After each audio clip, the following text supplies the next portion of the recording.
I'm Brianna Keith. Good evening and welcome to the 24 News. The global water crisis is increasing. The world's limited supply of fresh water will not be enough to sustain people, crops, and the environment at current rates in the next 10 years. Clean, safe drinking water is scarce. Today, nearly 1 billion people in the developing world don't have access to it. Water is the foundation of life, and still today, all around the world, far too many people spend their entire day searching for it. Now over to Elizabeth with the weather. Thanks, Brianna. While nearly 70% of the world is covered by water, only 2.5% of it is fresh. The rest is saline and ocean-based. Even then, just 1% of our fresh water is easily accessible, and much of it is trapped in glaciers and snowfields. In essence, only 0.007% of the planet's water is available to fuel and feed 7.2 billion people. Because of high demand, in the states and countries do whatever it takes to grab as much water as they can. The Colorado River doesn't reach the Gulf of Mexico anymore because the 36 million people that rely on the water have depleted it. The increasing lack of fresh water can be seen worldwide. And here's Jennifer with an eyewitness account. Thank you, Elizabeth. 85% of the population live in dry climates. That's approximately 6.5 billion. 6 to 8 million people die annually due to water-ridden diseases. I have here with me a victim from Poland suffering through the water scarcity. Hello, Rebecca. Hello. What are the issues emerging in Poland?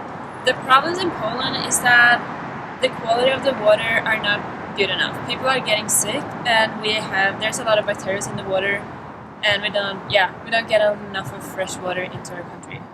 All right, and has your health been compromised because of these issues? Not mine, but some of my family became really sick last year because of the water. All right, and what do you think the world or your nation should try to do to solve this problem? I really don't know what the world can do, but I just know that we have to do something soon. Because this is a big problem in Poland, and I also know that it's a big problem in the rest of the world. And other places, people are dying every single day because of this problem. So personally, I don't know what we can do, but we have to do something soon. I completely agree. Thank you, Rebecca. On to you, Amanda. Thanks, Jennifer. Yes, so as we have found, the amount of fresh water on the planet has remained fairly constant over time. However, the human population has grown exponentially. Water use has grown at more than twice the rate of population increase in the last century. Because of this, the amount of people who use fresh water has severely impacted the amount of fresh water globally. What does this mean for our future? By 2025, an estimated 1.8 billion people will live in areas plagued by water scarcity, with 2/3 of the world's population living in water-stressed regions.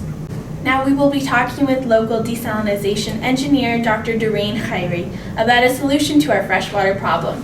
Doreen? Hello, Amanda. Yes, there is a sustainable solution to this problem. Desalination is the process of removing dissolved salts in water, which would make it fresh and drinkable water from seawater or brackish water.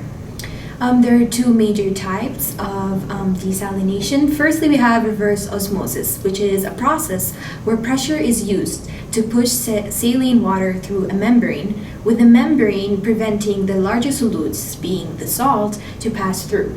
Secondly, we have thermal desalination, which is a process of heating the water solution and gathering pure water when the vapor cools and condensation occurs.